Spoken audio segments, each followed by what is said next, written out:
साथियों नमस्कार, कैसे हैं आप सब लोग। मजामा केम छो कसा आहिस।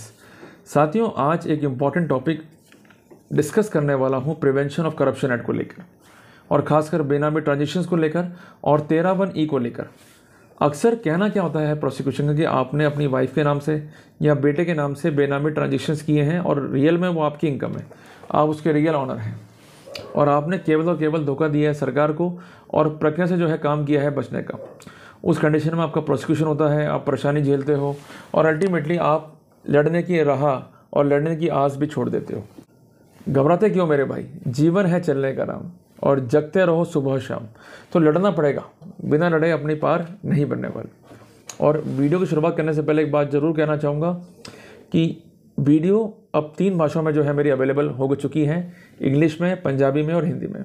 अगर आप नॉर्थ जोन से हैं तो आप हिंदी में जो है कंसेप्चुअली क्लियर करें अपने आप को। अगर आप पंजाब से हैं तो उनके लिए पंजाबी में वीडियो तैयार हो चुकी है, और अगर आप साउथ जोन से हैं तो इसी वीडियो को आप इंग्लिश में भी देख सकते हैं। और ये कोई डब्ड वॉइस नहीं है, ये मेरी ओरिजिनल वॉइस है। क्लियर है। और जल्दी ही 2 भाषाओं में भी वीडियो लेकर आऊँगा, गुजराती और मराठी के अंदर, वो भी अपनी ओरिजिनल वॉइस में। मेरा काम है कंसेप्चुअली आपको इनलाइटन करना आपकी स्थानीय भाषा के अंदर भी। साथियों, जजमेंट का आप जो है नाम नोट करें। जजमेंट है आंध्र प्रदेश हाईकोर्ट का, अमरावती बेंच का है, और जजमेंट का टाइटल है V Nageswara Rao versus state of Andhra Pradesh. Judgment है 24/1/2023 का। इस जजमेंट की महत्वपूर्ण बात क्या है कि अक्यूज जो है ये ऑनरेबल हाईकोर्ट में गया। इसका कहना है कि जजमेंट जो कन्विक्शन का ये इम्प्यून है, मेरे खिलाफ कोई एविडेंस नहीं है, उसके बावजूद भी मुझे जो है कन्विक्ट कर दिया। सो सारी प्रोसीडिंग्स को नल एंड वॉइड जो है डिक्लेयर करते हुए जजमेंट को जो है वो क्वेश्चन किया जाए। मामला क्या है कि एसीबी को एक सूचना मिलती है कि इस बंदे के पास बहुत सारी प्रॉपर्टीज़ हैं और जो कि इसके इनकम स्नैरियो में डिस्प्रपोर्शनेट है।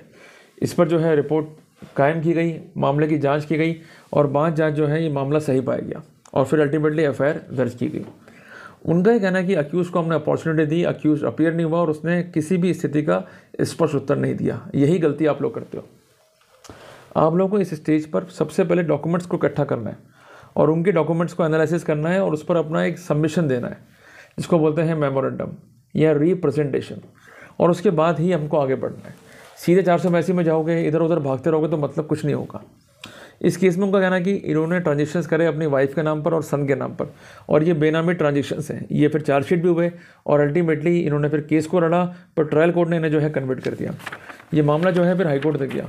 हाईकोर्ट में इनका तर्क ये था कि जो भी ट्रांजेक्शन्स बताए गए हैं ये ट्रांजेक्शन्स टोटली इम्प्यून है। कोई भी ट्रांजेक्शन ऐसा नहीं है जो मुझे क्राइम से कनेक्ट करता हूँ। नंबर 2, जो भी एलिस्ड प्रॉपर्टीज़ हैं मैक्सिमम मेरी वाइफ के नाम पर है। उनकी अपनी इनकम है, उनका फाइनेंशियल ग्राउंड है, वो इनकम टैक्स असेसी हैं। तो अगर वो प्रॉपर्टी ओ करती हैं खुद के नाम पर तो कोई लीगली बात नहीं है। तीसरा उनका तर्क ये था कि मेरे जो विटनेस पेश किए, डॉक्यूमेंट्स पेश किए, उन्हें कंसिडर ट्रायल कोर्ट ने कंसिडर नहीं करा। और चौथी बात कि कंसर्न इन्वेस्टिगेटिंग अथॉरिटी वेट करती रही कि मैं रिटायर हो जाऊँ, उसके बाद जो है चालान पेश करेंगे। तो ये मेरे साथ कुल मिला के जास्ती हुई है। जजमेंट जो है लीगली अनसस्टेनेबल है और it is liable to be question है। और जिसका विरोध जो है लंदन पब्लिक प्रोसिक्यूटर ने करा। उनका कहना कि हमारे पास जो है एविडेंसेस हैं, हमने पूरा कनेक्ट कर दिया एविडेंसेस को, नाउ अक्यूज इज गिल्ट। अब यहाँ पर कोर्ट के सामने महत्वपूर्ण बात क्या थी कि जो ट्रांजेक्शन है वो जेन्युइन है या अपनी वाइफ के नाम पर जो है बताए गए हैं, ये देखना था कोर्ट को। अगर बेनामी नहीं है तो अक्यूज पिक्चर से बाहर था। ये इसको बोलते हैं टनल, यही काटना होता है आपको। जबकि आप इधर उधर की बातें करते हो, मोटा मोटा गेस्ट क्या है उस पर केस को लड़वा के। अब इसमें सबसे इंपॉर्टेंट जजमेंट है M Sriramulu versus state of Andhra Pradesh का। इसमें क्या व्यू था कि कोई ट्रांजेक्शन बेनामी है या नहीं है ये साबित करना है प्रोसिक्यूशन को। ऑन मियर सरमाइसिस एंड कंजेक्टर हम उसे प्रोसिक्यूट नहीं कर सकते। और इसके अलावा अगर वाइफ के पास भी सफिशिएंट सोर्स ऑफ इनकम है, फाइनेंशियल ग्राउंड है, तो वो प्रॉपर्टी परचेज करती है, तो वहाँ पर ये प्रिज्यूम नहीं कर सकते कि वो साथ में रहती है अपने हस्बैंड के, तो हस्बैंड उसका एम्प्लॉयड एजेंट है। हस्बैंड का अपना स्रोत है, वाइफ का अपना स्रोत है, तो वाइफ अगर परचेज कर भी रही है तो वो कर सकती है। यहाँ पर इसे कई जजमेंट पर रिलाई किया गया जहाँ ये स्पष्ट किया गया कि वाइफ की आइडेंटिटी हस्बैंड से अलग है, और ये भी स्पष्ट किया गया कि वाइफ जो है लीगल ऑनर बन सकती है, प्रॉपर्टी को परचेज कर सकती है, और उस सिनेरियो में कोई भी प्रिजम्पशन ड्रॉ नहीं होगा against the accused merely on the ground that कि ये प्रॉपर्टीज जो है वाइफ ने परचेज करी है। कुल मिला के ट्रांजेक्शन बेनामी है या नहीं है ये प्रूव करना है उस व्यक्ति को जो ये बात लेकर आता है। और ऐसे कई जजमेंट है जहाँ पर ये स्पष्ट भी किया गया है। इंपॉर्टेंट फैसले हैं honourable supreme court Jaya Dayal versus Bibi, In the said case, it is specified that the burden of proving that a particular sale is बेनामी or not is on the person who is averting. तो जो बंदा कह रहा है ये बर्डन जो है उसके ऊपर है। और ऑनरेबल सुप्रीम कोर्ट ने एक फॉर्मूला दे रखा है अपने को। वो फॉर्मूला क्या है कि source from which the purchase money came, ये भी देखना पड़ेगा। नेचर क्या है ट्रांजेक्शन का, उसको देखना होगा। मोटिव क्या है वो देखना होगा। पोजीशन क्या है पार्टीज की, उसको देखना होगा। टाइटल डॉक्यूमेंट कहाँ पड़े हुए हैं उसको देखना होगा। और कंडक्ट क्या रहा पार्टीज का, इसको देखना होगा। भीम सिंह बनाम कान सिंह के मामले में सुप्रीम कोर्ट ने स्पेसिफिक किया कि कोई ट्रांजेक्शन बेनामी है या नहीं है, ये उस पार्टी को प्रूव करना है जो एलिज कर रहा है। इसके अलावा एसके देवी में भी सेम ये बात आई कि कोई ट्रांजेक्शन बेनामी है या नहीं है, उस पार्टी को प्रूव करना है जो एलिगेशन लेके आ रही है। और गपाड़ी बाई के मामले में भी यही स्थितियाँ लेट डाउन की गई कि weather a transaction is benami और not is required to be prove by the party who alleges. तो कुल मिला के बात ये कह सकते हैं कि बेनामी ट्रांजेक्शन इस केस में है या नहीं है, ये प्रोसिक्यूशन को प्रूव करना था। बट यहाँ पर जो डिफेंस विटनेस पेश किए गए, उनके डॉक्यूमेंट्स पेश किए गए, उन्हें कोर्ट ने कंसिडर तक नहीं करा और ना ही एजेंसी ने कंसिडर करा।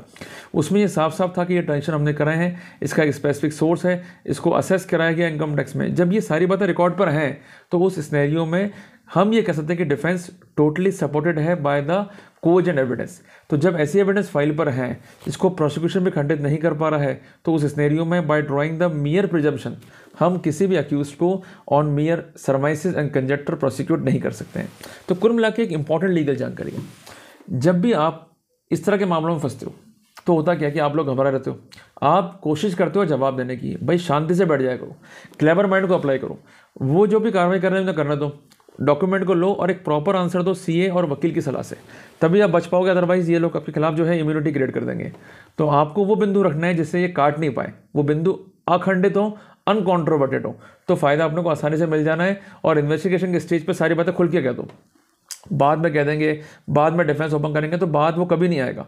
इनिशियल स्टेज से ही सारी बातें लिखते हुए चलो और प्रॉपर एक ज्ञापन दो, तभी आपको जो है मजा आना है और कोई तकलीफ जो है आपको नहीं होनी। कुल मिला के कोर्ट ने इस मामले में फैक्ट्स को और सर्कमस्टेंसेस को देखते हुए कंसर्न अक्यूज को जो है दोषमुक्त करने के ऑर्डर करे। कोर्ट का कहना है कि जो भी एविडेंसेस रिकॉर्ड पर हैं वो सस्टेन करता है कि एलिज ट्रांजेक्शन जो है बेनामी नहीं है। अल्टीमेटली प्रॉपर्टी का जब रियल ऑनर है, रियल ट्रांजेक्शन्स हैं, सब कुछ शो है, तो हम यहाँ पर किसी भी तरह की इलीगलिटी को प्रिज्यूम नहीं कर सकते। तो साथियों ये थी इंपॉर्टेंट लीगल जानकारी। अगर आपको टॉपिक अच्छा लगा, वीडियो समझ में आया, कंसेप्चुअली ने आपको एनलाइटन किया, तो इस वीडियो को लाइक और शेयर करना। और साथियों घबराने का नहीं है, लड़ने का है अपने को, और अपन जीतेंगे भी। तो कुल मिला के साथियों आप मोटिवेट रहें, लीगली और कंसेप्चुअली क्लियर रहें, निश्चित तौर पर आप जीत जाएंगे। तो साथियों मिलते हैं एक नए टॉपिक के साथ, तब तक के लिए जय हिंद, जय भारत।